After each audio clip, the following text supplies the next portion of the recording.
이 새벽 우리에게 주신 하나님 말씀은 디모데 전서 4장 1절에서 16절까지의 말씀입니다.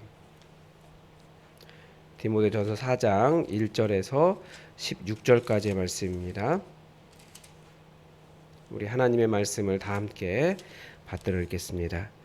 그러나 성령이 밝히 말씀하시기를 후일에 어떤 사람들이 믿음에서 떠나 미혹하는 영과 귀신의 가르침을 따르리라 하셨으니 자기 양심이 화인을 맞아서 외식함으로 거짓말하는 자들이라. 혼인을 금하고 어떤 음식물은 먹지 말라고 할 터이나 음식물은 하나님이 지으신 바니 믿는 자들과 진리를 아는 자들이 감사함으로 받을 것이니라. 하나님께서 지으신 모든 것이 선함에 감사함으로 받으면 버릴 것이 없나니 하나님의 말씀과 기도로 거룩하여짐이라. 내가 이것으로 형제를 깨우치면 그리스도 예수의 좋은 일꾼이 되어 믿음의 말씀과 내가 따르는 좋은 교훈으로 양육을 받으리라. 망령되고 허탄한 신화를 버리고 경건에 이르도록 내 자신을 연단하라. 육체의 연단은 약간의 유익이 있으나 경건은 범사에 유익하니 금생과 내생의 약속이 있느니라. 미쁘다 이 말이여 모든 사람이 받을만 하도다. 이를 위하여 우리가 수고하고 힘쓰는 것은 우리 소망을 살아계신 하나님께 두미니 곧 모든 사람 특히 믿는 자들의 구주시라. 너는 이것을 명하고 가르치라. 누구든지 내 연소함을 업신여기지 못하게 하고 오직 말과 행실과 사랑과 믿음과 정절에 있어서 믿는 자에게 본이 되어 내가 이를 때까지 읽는 것과 권하는 것과 가르치는 것에 전념하라. 내 속에 있는 은사 곧 장로의 회에서 안수받을 때에 예언을 통하여 받은 것을 가볍게 여기지 말며 이 모든 일에 전심전력하여 너의 성숙함을 모든 사람에게 나타나게 하라. 내가 내 자신과 가르침을 살펴 이 일을 계속하라. 이것을 행함으로 내 자신과 내게 듣는 자를 구원하리라. 아멘.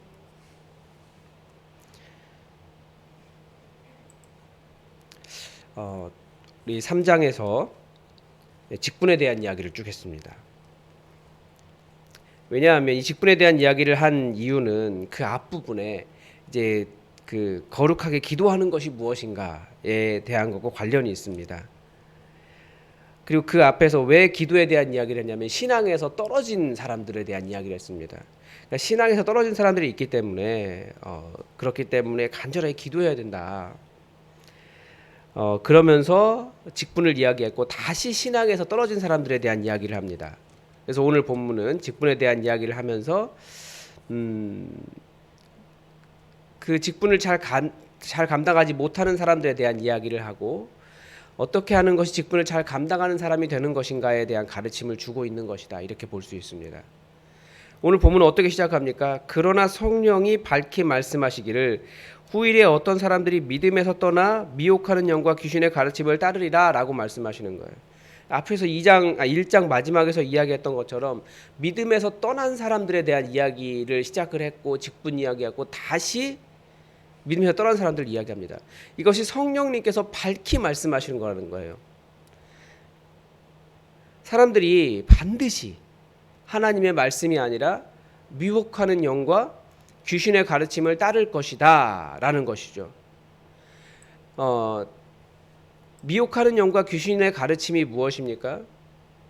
믿음을 떠나간 사람들의 경우를 보면 알 수 있다라는 거죠.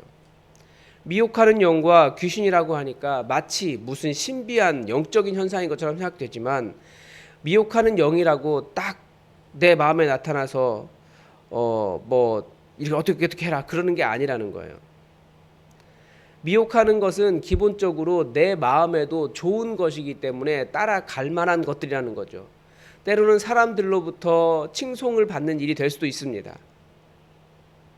그런데 그런 일들이 우리에게 미혹이 되는 겁니다. 믿음에서 떠나라고 하기 때문에. 그리고 믿음을 가볍게 여기게 하기 때문에.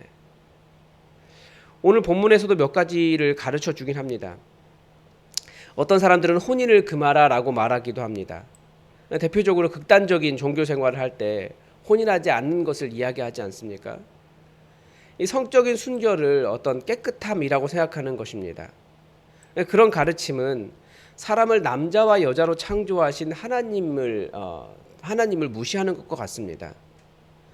모든 거룩이 그렇지만 하나님께서 정해주신 선을 넘어갈 때 죄가 되는 것이지, 그 하나님께서 만들어주신 것은 지극히 자연스럽고 우리가 그리스도인이기 때문에 누구보다 잘 누릴 수 있는 그런 것이라는 거예요. 사람들이 선을 넘어서 그렇죠. 성경에서 가르쳐주는 선을 넘을 때 모든 것은 죄가 됩니다. 그러니까 성 자체가 문제가 아니에요. 저는 이 시대에도 그런 가르침과 유사한 가르침들이 많이 있다고 그렇게 보입니다. 가정의 소중함과 그 책임을 등한시하는 가르침도 그렇습니다. 큰 교회일수록 교회 일을 하는 사람들이 굉장히 많이 필요합니다. 왜냐하면 일을 해야지 교회가 움직이는 것이라고 생각해요. 그래서 어떻게든 사람들 불러내려고 그렇게 하잖아요. 그래서 교회가 시끌시끌하면 뭔가 일 잘 되고 있는 것처럼 그렇게 생각합니다. 복음이 전해지지 않는데도 그럴 수도 있어요. 착각하는 거죠. 그럴 때 그 정말 가정일 내팽개치고 사람들을 동원하는 경우도 있어요. 가정의 소중감을 참 많이 잃어버리게 하는 거죠. 그걸 경건이다, 충성이다 그렇게 이야기하지만 사실은 하나님께서 소중하게 여기시는 가정을 좀 함부로 대하는 교회의 일, 어떻게 보면 목사님의 일이죠. 그것 때문에 교회 일을 등한시하게 하는 일이 됩니다. 저는 목회하면서 이제 그런 일들을 많이 경험했어요. 목사기 때문에 이제 목회자들 모임이 있는데 근데 저희 자녀들이 굉장히 어릴 때였습니다. 그런데 그 장로님들 그 뭐였지 시무식 같은 거 있잖아요. 부부가 반드시 참석해야 되는데 아이들은 절대 데려오면 안 된다는 거예요. 그럼 아이들 어떻게 해요? 방치해야 되는 거예요. 그래서 정말 어린 아이들을 방치해 놓은 적이 있어요. 제가 그거 불만 얘기했다가 그때부터 아주 힘들어졌죠. 정말 중요한 것이 무엇인지, 가정이 정말 중요한 거예요. 근데 그렇게 가정을 팽개치는 것을 마치 충성하는 것처럼 그렇게 가르치면 안 돼요. 가정도 교회만큼이나 중요합니다. 교회를 정말 잘 세우는 일, 교회 세우듯이 가정을 세워야 돼요. 신앙 가운데, 말씀 가운데, 기도하면서 평안으로. 근데 우리는 이상한 그 경건이 있다라는 거죠. 때로는 헌신이 필요합니다. 최소한 직분자들은 교회 헌신이 필요합니다. 그러니까 그 사이의 균형을 잘 이루어야 하는 거죠. 또 어떤 미혹하는 가르침은 어떤 음식물은 먹지 말아라라고 한다는 거예요. 아마 모든 종교에는 이 음식에 대한 금기가 있습니다. 그 금기에는 어떤 이유가 있어요. 예를 들면 불교 같은 경우에 고기를 먹지 말아라라고 하는 것은 살생을 하지 말아라라고 하는 것을 이야기하는 것이기 때문에 그렇습니다.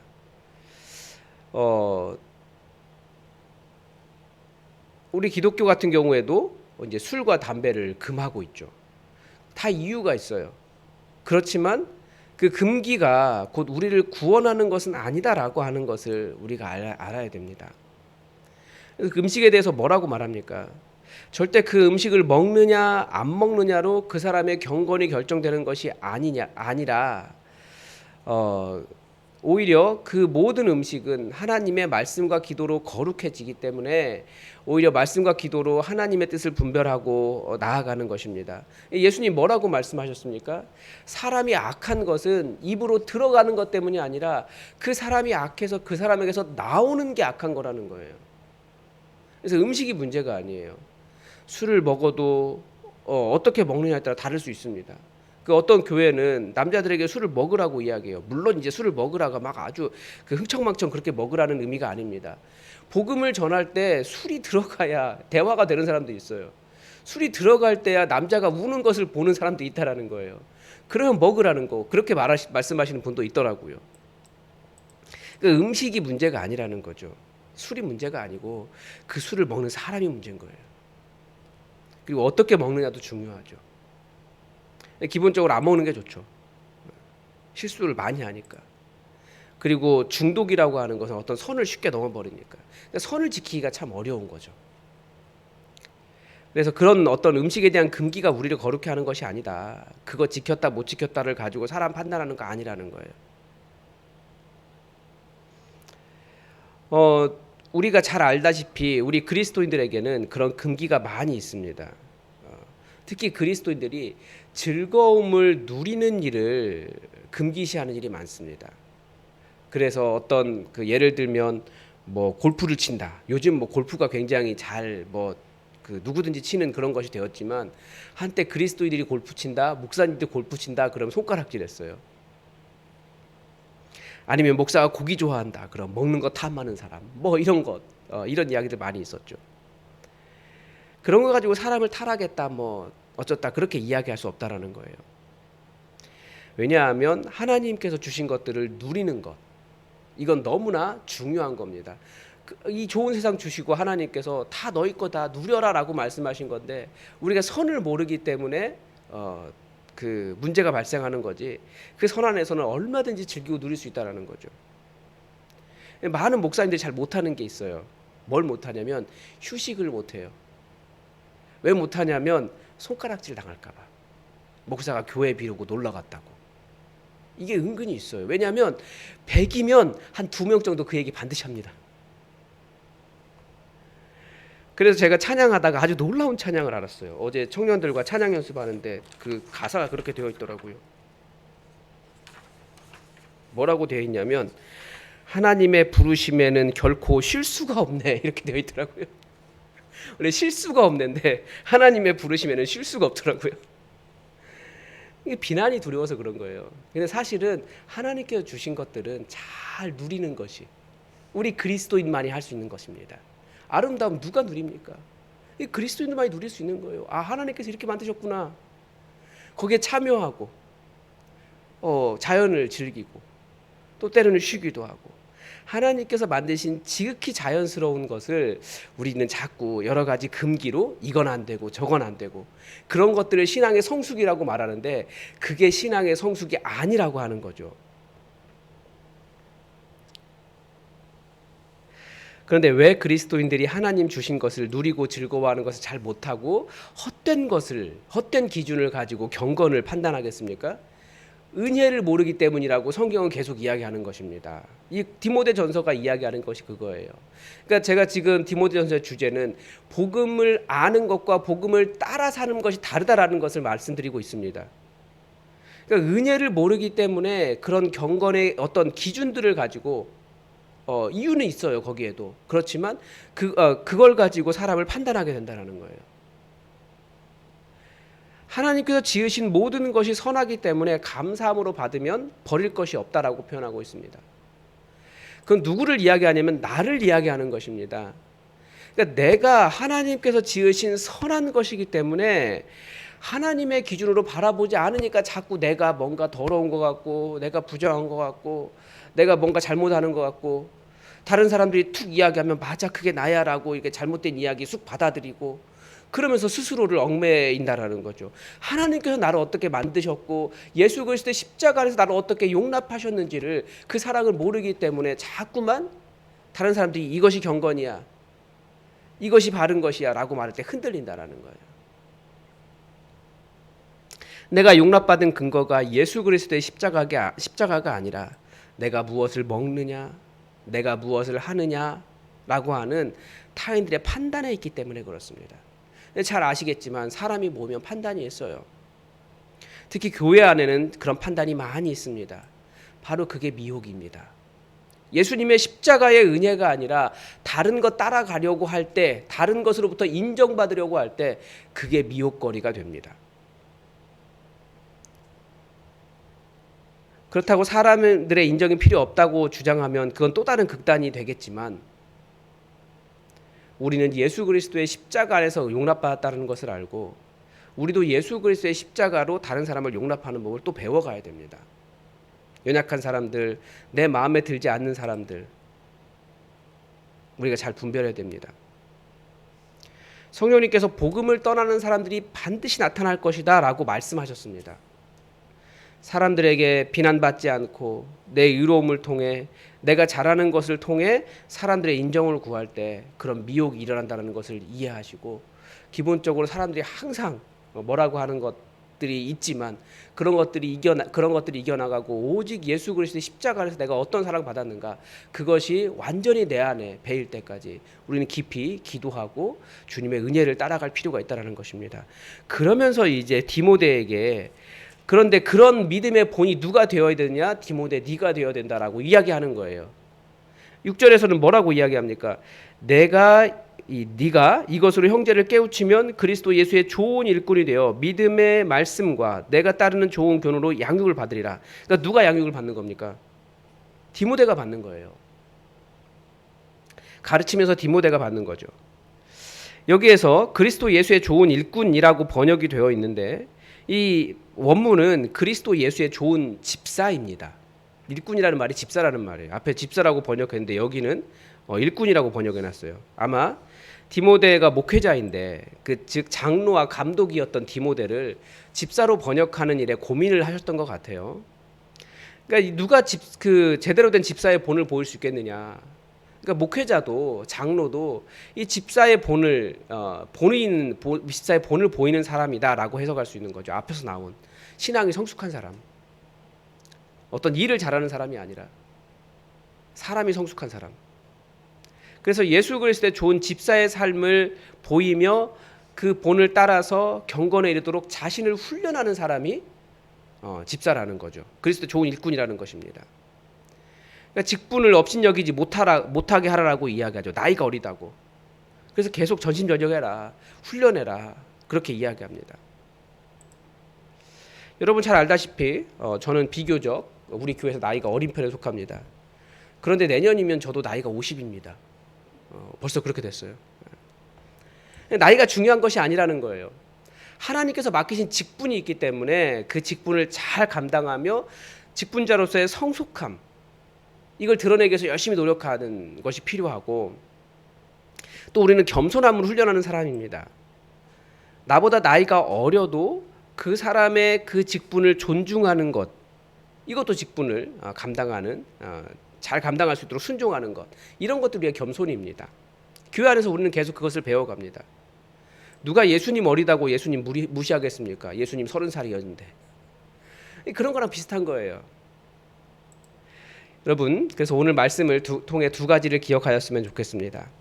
십자가 위에서 나를 용납하신 예수 그리스도의 의가 아니라 나의 어떤 행위와 나의 어떤 경건의 모양을 통해서 다른 사람에게 인정받으려고 할 때 미혹이 일어납니다. 그것이 신앙에서 떠나는 일입니다. 성령님은 반드시 그런 일이 일어날 것이다라고 이야기했습니다.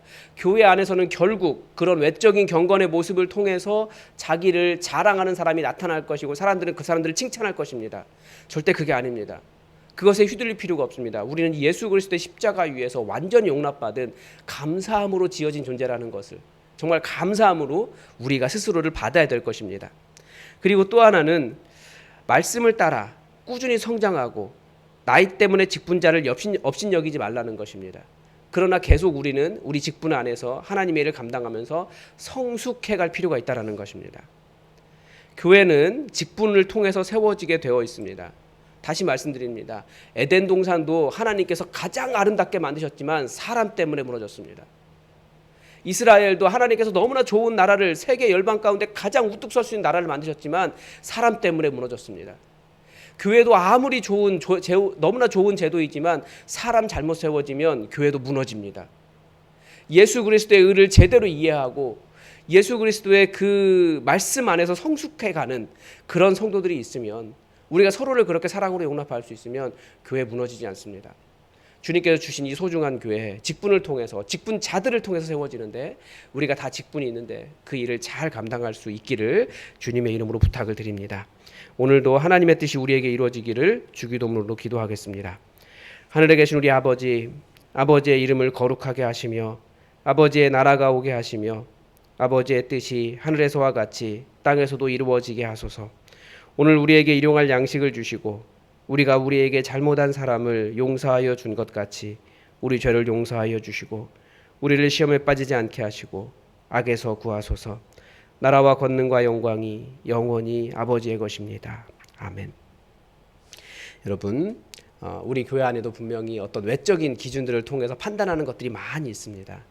그런 것들 다 내려놓고 오직 예수 그리스도의 사랑으로 서로를 바라보는 그런 기쁨이 가득한 교회 될 수 있도록 우리 기도합시다. 특별히 그런 판단은 잘 못하는 사람, 그런 사람을 향해 갈 때가 많이 있어요. 그런 것을 우리가 좀 내려놓고 내가 먼저 예수님께 어떤 사랑 받았는지 깊이 이해하는 은혜가 가득한 교회 될 수 있도록 기도해 주시기 바랍니다. 그리고 어쩔 수 없이 우리 국제 정세를 위해서 한번 기도해야 될 것 같아요. 미국의 트럼프가 대통령이 됐는데 다들 걱정을 많이 합니다. 우경화라고 하는 것이 결국 자기들의 이익을 극대화하는 그런 것인데, 좀 자기의 이익보다는 서로를 살필 수 있는, 연약한 자들을 살필 수 있는 그런 전 세계가 될 수 있도록 우리 기도해 주시기 바랍니다. 또 계속해서 우리 환우들을 위해서 기도를 부탁을 드리고 우리 수험생들을 위해서 기도를 부탁을 드립니다. 그리고 임직식을 위해서도, 일일 수련회를 위해서도 기도를 부탁을 드립니다. 우리 다 함께 기도하겠습니다.